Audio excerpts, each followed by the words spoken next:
Seguindo então aqui a explicação, né? Então a gente fechou aqui a parte da método de Fajans, né? Então a única novidade é o tipo de maneira que a gente enxerga o ponto final, então não é uma segunda precipitação, né? Na verdade é uma adsorção do precipitado com um reagente indicador.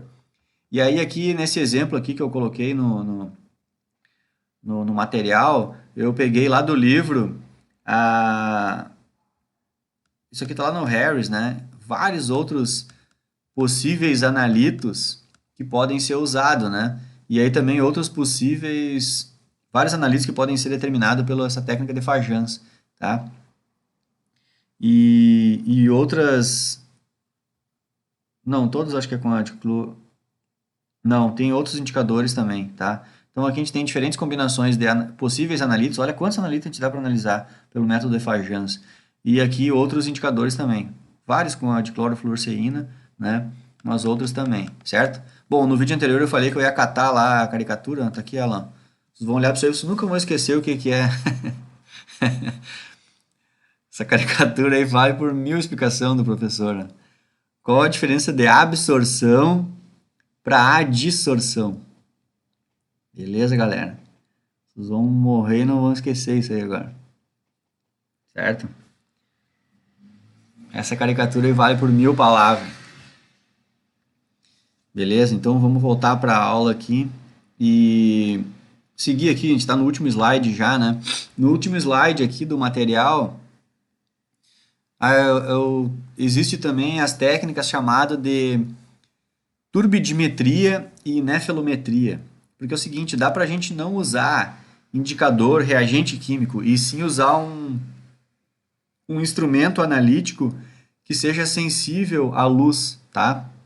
Então, esses instrumentos analíticos, depois a gente vai estudar com mais detalhe isso lá em análise instrumental. Mas aqui eu só vou dizer para vocês que existem instrumentos analíticos sensíveis à luz que chega nele, né? E uma técnica possível de se medir é a turbidimetria, que na verdade o aparelho fica percebendo o quanto de luz que deixa de chegar nele, né? Porque a gente coloca primeiro uma amostra e manda passar a luz pela amostra, e aí o aparelho percebe, ah, tá passando tanto, beleza. Só que aí depois a gente tira a amostra daqui e bota outra amostra, onde é um pouco mais turva. Aí o aparelho consegue perceber assim, ah, mas tá chegando menos luz em mim, sabe? Então o aparelho trabalha numa situação que ele está sempre no caminho óptico da luz aqui, ó. Então, na verdade, o que o aparelho mede? Ele mede a turbidez, que seria assim, ó, o quanto de luz deixou de chegar nele, sabe? É bem isso. É o quanto de luz deixou de chegar em ti. É quase que como se tu fosse esse aparelho aqui, né? E aqui tem um farol de um carro aqui te cegando os olhos. Tu fica olhando para aquele farol ali. Aí os cara, alguém coloca alguma coisa entre o farol do carro e os teus olhos. Beleza, vamos supor, se não tiver nada aqui, tu enxerga toda a luz que vem do farol. Aí se botar alguma coisa aqui um pouco mais turva, tu já vai ver que chegou menos luz, né? E aí se eu chegar e colocar outra coisa aqui um pouco mais turva, teu olho já vai perceber que está chegando menos luz no teu olho, entenderam? É essa lógica, assim, num exemplo bem idiota de um farol de carro mirando para os teus olhos, mas aqui seria, em vez de um farol, tem uma fonte de luz no aparelho, né? E aqui não é o olho de ninguém, é um detectorzinho chamado de fotodiodo, que mais para frente a gente vai aprender isso. Mas então percebam que essa lógica aqui ela é muito útil, porque a gente pode colocar esse tipo de aparelho lá no Erlenmeyer em que está acontecendo a titulação, né? Então lá a gente pode ir fazendo a titulação e ficar medindo em tempo real se está aumentando a turbidez da solução, que é tipo isso, ó. Vamos pegar aqui esse exemplo, não é esse exemplo, mas vamos pegar aqui. No começo vai começar a formar um branco leitoso aqui pelo cloreto de prata. E depois vai cada vez aumentando esse branco leitoso. Então, se eu estou fazendo uma medida de quanto está ficando turvo a solução, eu consigo ver isso em números, que é a turbidimetria, né? O nome do aparelho chama turbidímetro. Então, eu consigo ir medindo a turbidez da solução. Então, a cada vez que quanto mais turvo está ficando a solução, maior aumenta o valor numérico da turbidez. E a hora que chegar no ponto de equivalência, a partir do ponto de equivalência, não vai ficar mais turvo, né? Porque acabou de formar o precipitado. Aí eu vejo o ponto final da titulação, entenderam? Um jeito, então, de medir a turbidez da solução, um jeito, aliás, de ver o ponto final da titulação, seria a gente ficar olhando a turbidez da solução.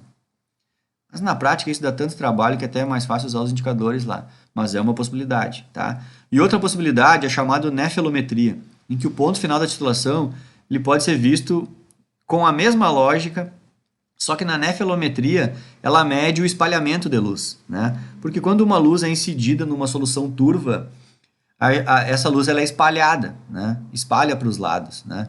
E aí esse espalhamento de luz a gente coloca um detector num ângulo de 90 graus para ter certeza que toda a luz que vai chegar nele é porque espalhou luz e chegou nele, certo? Então, às vezes a gente acha que essa técnica de nefelometria é menos sensível que a turbidimetria, né? Porque aqui o aparelho já está no caminho da luz, né? Então tu acha que tu vai enxergar mais, né? Mas é diferente. Aqui na nefelometria, o sensor ele está às cegas, ele está no escuro. Então, quando a gente está às cegas, qualquer mínima luz que surgir, por exemplo, vou dar o exemplo do nosso olho. Se tu está numa escuridão desgraçada, a mínima luz que aparecer, o teu olho vai perceber. Então, situações onde o detector está totalmente no escuro e uma mínima luz apareça, é muito sensível à percepção dessa luz. Agora, situações onde a gente está encegado de luz nos olhos e a gente tem que perceber só a variação da luz que chega no nosso olho, é bem menos sensível. Isso é fato. Eu até dou um exemplo aqui para vocês. Ó. Se tu tiver essa situação aqui, tu tá no meio do Maracanã lá e o Maracanã tá lotado de pessoas, cada pessoa com uma lanterna na mão mirando nos teus olhos. Beleza. Se no Maracanã lá tem 50 mil pessoas e eu mandar 2.000 pessoas desligar as lanternas, garanto que nem tu vai perceber. Tu não vai perceber. 50 mil pessoas mirando lanterna nos teus olhos lá e 2.000 desligam as lanternas, tu não vai perceber. Agora, se eu te botar no meio do Maracanã, 50 mil pessoas, e eu mandar um cara só ligar uma lanterna, tu já percebe. Entenderam? É um exemplo idiota, mas aí a gente admite, não, mas é mesmo, né? Esse tipo de técnica aqui em que mede a luz só dispersada, ela é bem mais sensível, certo? Então, acho que é isso. É, acho que depois eu vou parar esse vídeo aqui, né, e vou, acho que colocar um exemplo a mais só, para ficar um... Acho que é isso que eu vou fazer, eu vou pegar mais um exemplo de exercício já da aplicação prática, né? As titulações teóricas é aquelas que a gente viu ali.